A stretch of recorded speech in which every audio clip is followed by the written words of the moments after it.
by the respondent.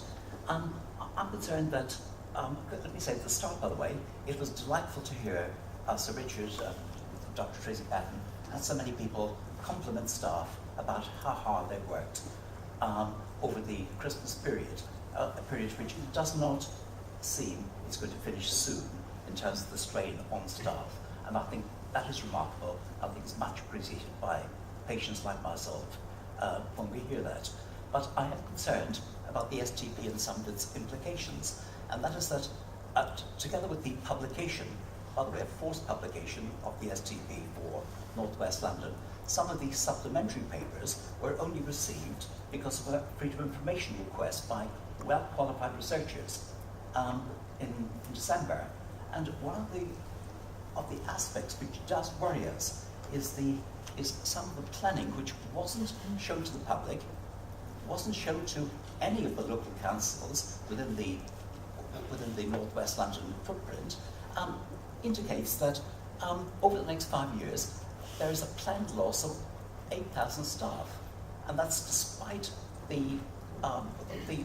what I'm sure are entirely sincere congratulations to staff for the work they're doing. And again, it's mooted that there will be 64,000 fewer admissions to hospital over that period of time, at a point where London and national hospitals are unable to cope. And I think that's not frivolous. This was not given to any council first. So those who signed did so, presumably in good faith, on incomplete information. Those who refused were perhaps more enlightened or sceptical. And I think really feel vindicated. But I'm also concerned that the cost seems to have accelerated, as well as the 845 million which we all knew about, which would be there's also a loss of fixed revenue costs of 345 million. So there's an ever-escalating cost of a process where the public knows that they wait longer and longer for treatment, that they know there are blockages in the system which, with the current bed ratio, can't be met. Yet people are going ahead with planning to close the hospitals instead of actually putting very, very large resources both into GP services. What's being offered is very small, and also a very large-scale development of A&E.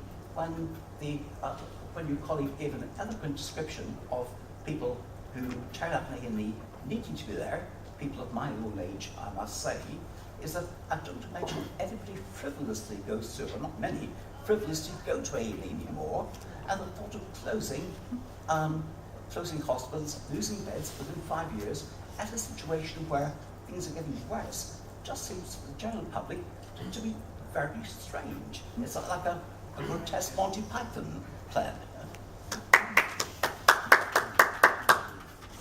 So, we've had obviously a number of discussions, and I'm pleased to see that your FOI finally came through and you got the information you were seeking. It actually did take a lot of pressure, and it also legally qualified people to get it. Yeah. It was not a gift. So I can't obviously comment on the documents. I'm not actually seeing what you're referring to, but I think we might actually have a meeting scheduled, and if we haven't, it's probably time for us to schedule another meeting with you so that we can go through some of the detail of that. I do seem to repeat myself a little. I would put a lot of store in the words that are in the front of that STP around, if we are pausing, we do need to go back and look at the planning assumptions. That's an absolute commitment from us. That's an absolute commitment from our CCGs, and it's an absolute commitment to do that with local government, because things have changed throughout the planning period. We've seen that in terms of the pressures that have been experienced more recently, but that's been on the back of a gradual increase in demand for non-elective care. So I put a lot of store in what we've said we will do. It's now time for us to start going to that review of what were those assumptions, have they changed, do we need to start changing our plans? The STP's there, it's very clearly in black and white. We now need to be working with the community about some of those assumptions and how